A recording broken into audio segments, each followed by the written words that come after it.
This presentation will focus on medical documentation. Not the most riveting of topics, I understand that, but an important one nonetheless. I was asked to speak this morning on my own documentation practices whilst here at the Salt Lake City VA over the last 12 weeks. I believe my purpose in doing so may help to stimulate some ideas on how you may expedite your own documentation practices. What I hope you as the viewer to get out of this presentation, I want you to be able to verbalize 5 dilemmas that I've faced with the documentation system here.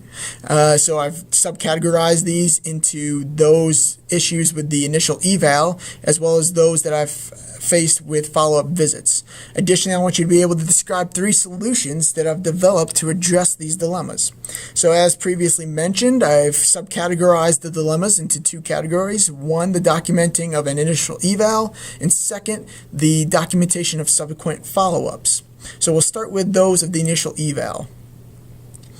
The first were the CPRS templates. Though these were helpful to some extent, they didn't always provide all of the tests and measures that I wanted to include, and thus I found myself manually typing these in, which in itself is not a problem, but over several notes, typing the same tests and measures repeatedly was costing me additional time. Additionally, there was no CPRS templates for certain body regions. As well, I found myself repeatedly typing a similar format for my initial subjective interviews and assessments. The second problem that I found was that the discrepancy between the point of service, the hard copy documents that I'd use during my patient contact, in comparison to those of the CPRS templates. I thought to myself, wouldn't it be easier to transcribe what I had written during the point of contact into an electronic template if there was some homogeneity between them or some consistency? Additionally, I found myself having to print region-specific outcome measures for each initial eval. I need to be able to click on one document and have it include not only the initial evaluation form, but also a region-specific outcome measure for that body region. Moving on to the dilemmas that occurred with the follow-up documentation. Okay, so now moving on to the dilemmas for the follow-up visits. I was made aware of the first dilemma actually by Tegan, a prior PT student intern, when I asked her about her efficiency with her own documentation, and she pointed out something that I thought was quite intuitive, though perhaps obvious at the same time. She said that what is challenging for her was that it takes 3 visits with a patient prior to her being able to streamline her documentation. By this she meant she would have to type that initial eval. This format would obviously be different from her first follow-up. And then it wasn't until the 3rd visit, the second follow-up, that she could utilize the follow-up visit template via copy and pasting sections of that second visit note. The second dilemma is that I found revisiting the patient's charts on subsequent follow-up visits multiple times. This, of course, is not an issue, but the problem was that many times I was revisiting the chart for the same information each time this patient presented, which clearly was increasing the time that was needed to prep for each patient. And finally, the third and final problem that I found was that I was using excessive use of resources for each follow-up visit. For initially in my time here, I would print out the patient's last note for each subsequent follow-up. This was in order to take notes on each session. This was not only a drain on paper and ink, but again on the time that was required to prep for each patient. I now have identified these dilemmas. I need now to be able to address them in some manner. Whatever I came up with, it needed to address 2 primary components. One, it had to be efficient. It had to reduce the redundancy in my documentation. The process needed to be repeatable from one patient to the next. And second, it needed to be effective. It had to meet the standards of not only the attending PTs, but also the VA. And finally, I had to meet my own standards for my thought process and the plan of care needs for my patient management. So I went to work. I utilized Microsoft Word to develop evaluation templates. I considered the template models that were already into CPRS. Additionally, I added new templates for the body regions that were not already in there, i.e. the hip, the foot and ankle, the elbow, wrist, and hand. And then third, I considered the most current best practice models to incorporate special tests and clinical prediction rules that weren't otherwise incorporated into the CPRS templates. And then finally, I modified the point of service templates to parallel these electronic templates that I had created. Okay, so this one slide summarizes the objectives of this presentation. In the first column, you see the previously identified dilemmas. In the second column, you see the respective solutions.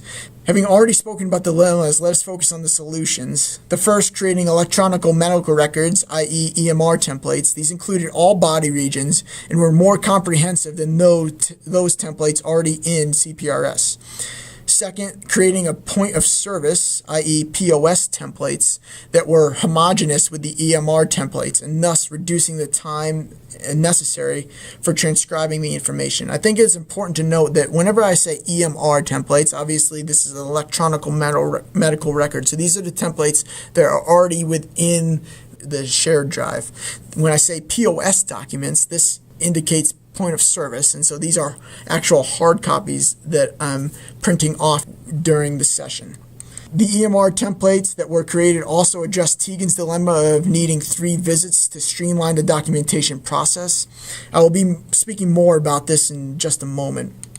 And the third solution was creating follow-up point of service documents with an associated filing system. So in the PT office, there was a spare filing drawer where I put 10 folders with alphabetical tabs and where I could file the follow-up visits for each of the patients that I saw. I believe that the most relevant information to you as the audience are these solutions. So let's take a moment to take a closer look at each of these. Again, for clarity, here are the 3 documentation strategies that were implemented. First, the Microsoft Word EMR templates. Second, the follow-up point of service documents and filing system. And third, the point of service templates, which parallel the EMR templates. First, we'll look at the electronic medical records templates. These were currently saved on the shared drive in a Microsoft Word format. The benefits that they provided are that they are more comprehensive in comparison to those found on CPRS. They incorporate additional clinical prediction rules and confirmatory tests. And more importantly, I've structured them in such a way that by typing the first note of your initial eval, the second note and the follow-up point of service document are also populated at the same time. Now, I realize that without visuals, this may be difficult to grasp. In order to make it easier to comprehend, I've provided a short visual video describing the Word EMR templates. Alright, so let me show you an example of this. I'm going to pull up a template for the lumbar sacral region. You can see I have the eval date here, and it's as though I'm going to sit down and type this note right now. So you can see I have a nice little drop down that indicates a particular calendar, particular date. I can input the date there, not a problem. Here under the chief complaint, I'll put say low back pain with some right leg sciatica. Additionally, as I do this, you'll notice that I'll be able to not only tab between the different fields, but these fields will then populate further down in the document. So here it populates there, but then it also populates right here where I would want to repeat that chief complaint. Same with the MD. If I wanted to put the MD's name in there, it would populate in 2 different locations. I think a key point here is that I can go between one field to the next with simply hitting the tab key rather than in CPRS. Well, I would have to click on each individual field. So I'm going to go through this pretty quickly here. It's just a standard template. Again, I'm sure you're pretty familiar with these. So you have the past medical history. Again, the physical exam findings. These physical exams would be particularly specific to the lumbosacral region. You can see it there with the spinal ranges of motion. Now, one thing I did want to point out is as I scroll down here to the outcome measures, you notice that the outcome measures are specific to this body region. So I'm going to hit this little drop down arrow here, and you'll notice that it will show that I have the ODI, the ODQ, and the FABQ.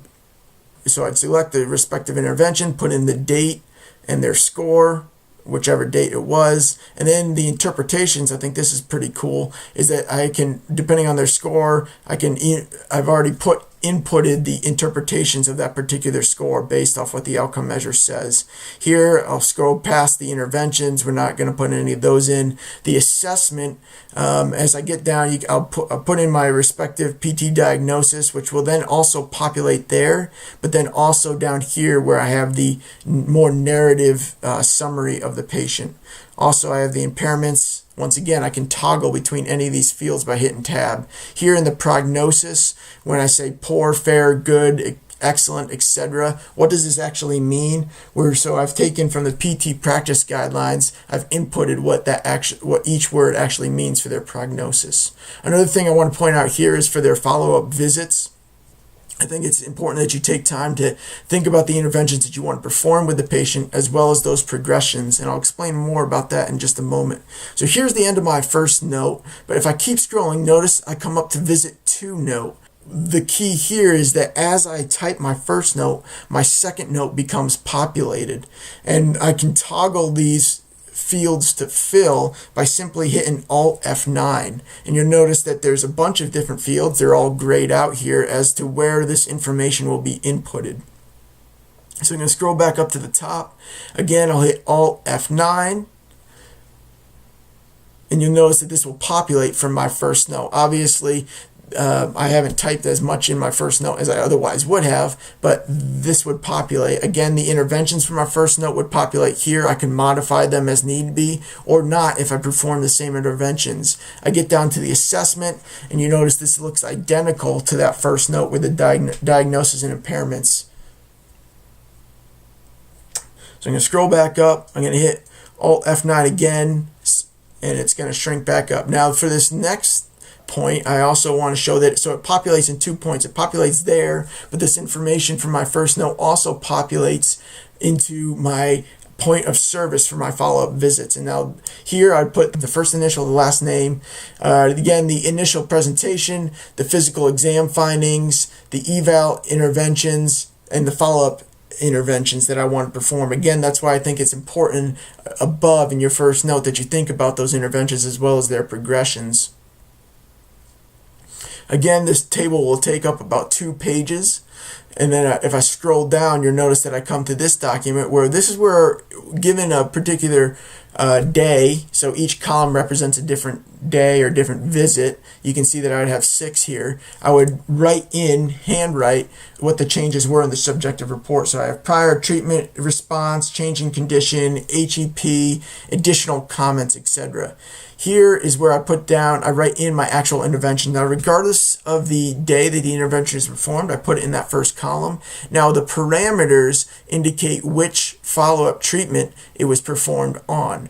And to show this a little bit better, I've filled one of these out from one of my patients, and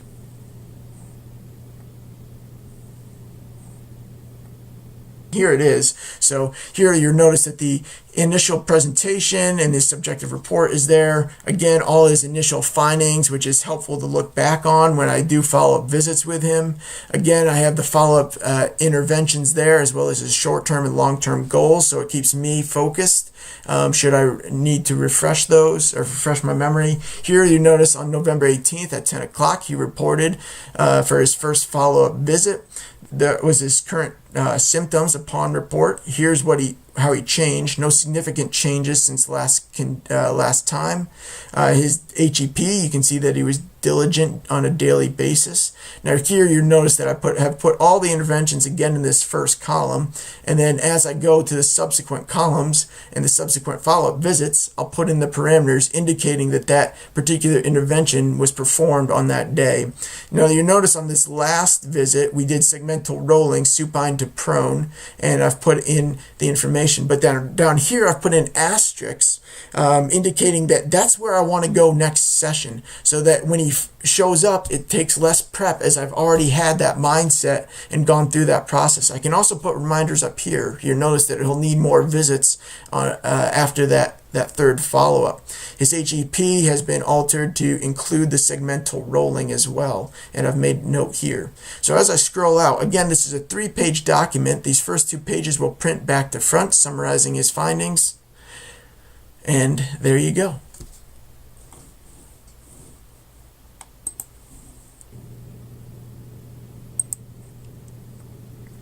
The video provided context for the second strategy that was implemented, that being the follow-up point of service document and the respective filing system.